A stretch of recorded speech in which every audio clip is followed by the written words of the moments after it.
买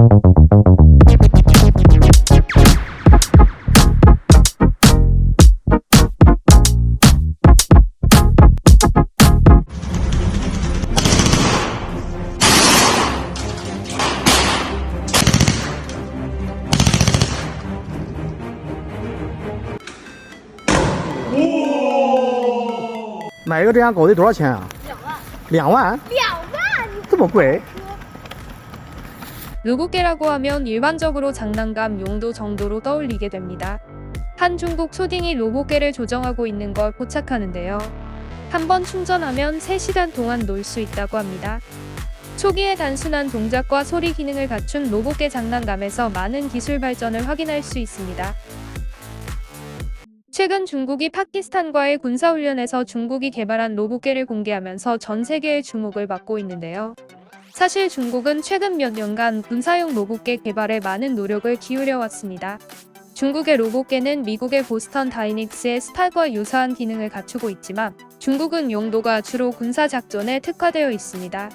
중국 로봇개는 정찰, 순찰, 전투 지원 등의 임무를 수행을 하며 다양한 무기 시스템을 장착해 실전에서 활용될 수 있습니다.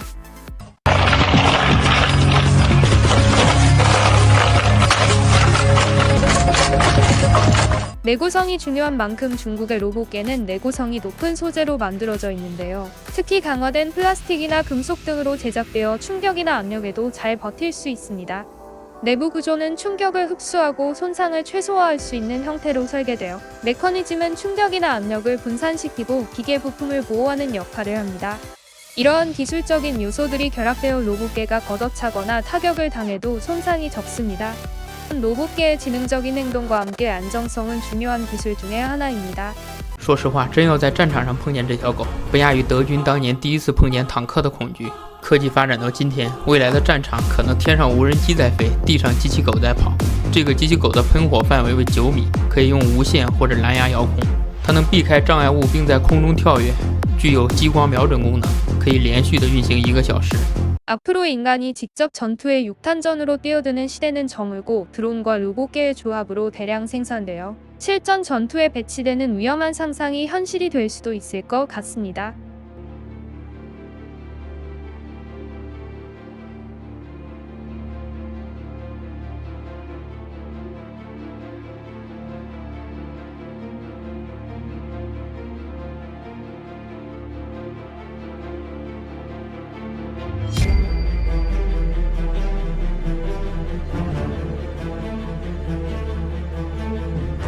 그동안 무엇을 신경 썼을까요?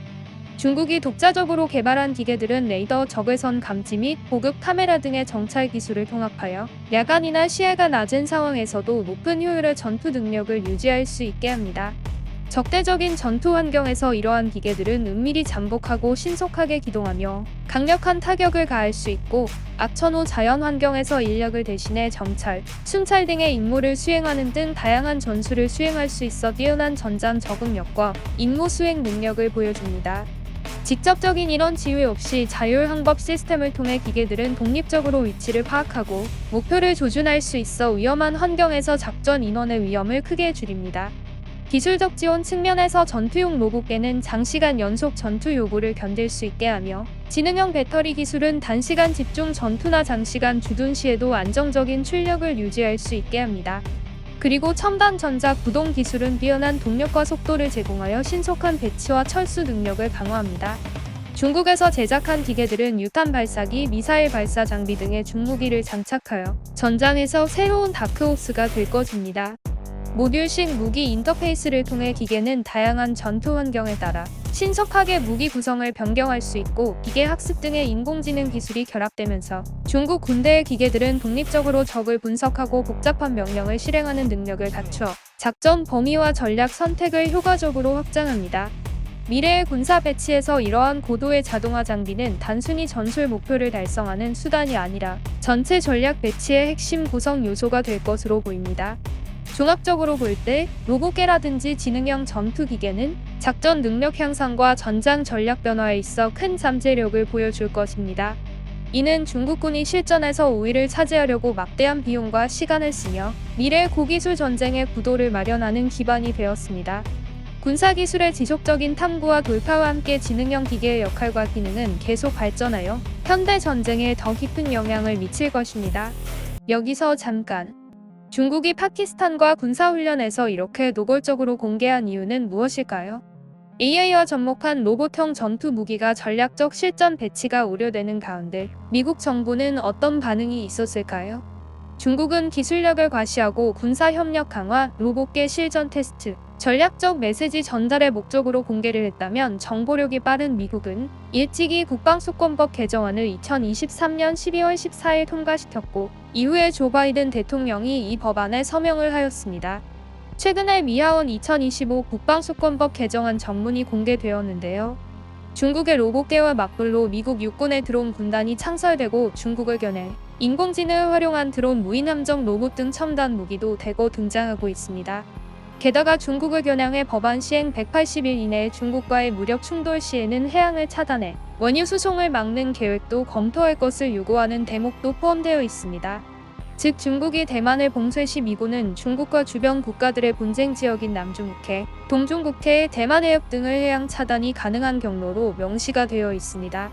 이러한 추세에 해외 네티즌들은 다양한 반응을 보였는데요. 이제 올게 오고 있다며 자신의 관점에 대해 반응을 보였습니다. 제가 호주의 군사정책 분석가로부터 들었던 마지막 강의는 공개 강연은 아니었지만 그 내용은 비밀은 아니었는데요. 핵심은 중국이 매우 가능성이 낮은 위험이지만 매우 큰 영향을 미치는 위험으로 간주되어 군사 및 정책 이반자들이 이를 매우 진지하게 받아들이고 그에 따라 준비하고 있다는 것입니다. 최악의 상황에 대비하고 최선의 결과를 바라는 것이 좋은 정책으로 여겨지죠. 확실히 그것은 현대 군사 전략의 일부입니다. 정치적 수사는 정부와 군사 전략가들의 계획과는 매우 다릅니다. 시진핑이 마음을 바꿀 정도로 상황이 바뀌지 않는 한 또는 시진핑이 대만과의 전쟁을 원하지 않는 다른 사람으로 교체되지 않는 한 전쟁은 일어날 가능성이 매우 높다고 생각합니다. 푸틴 대통령은 10년 넘게 우크라이나 침공을 강화해왔고 우크라이나 침공이 얼마나 쉬울 것인지에 대한 발언을 끊임없이 쏟아냈고 준비해왔고 반우크라이나 선전을 촉진하여 끊임없이 언급하여 조장해왔죠. 그들은 그들의 침략에 대한 전체 서사를 구축했습니다. 대만에 대해 중국은 오랫동안 공격하기를 원했지만 수단이 부족했습니다. 대만을 놓아주는 것이 용납된다고 언급된 적이 없습니다. 중국의 역량은 최근 수십 년 동안 폭발적으로 증가했으며 기술 격차는 좁아지고 있습니다. 구독과 좋아요는 영상 제작에 큰 힘이 됩니다. 감사합니다.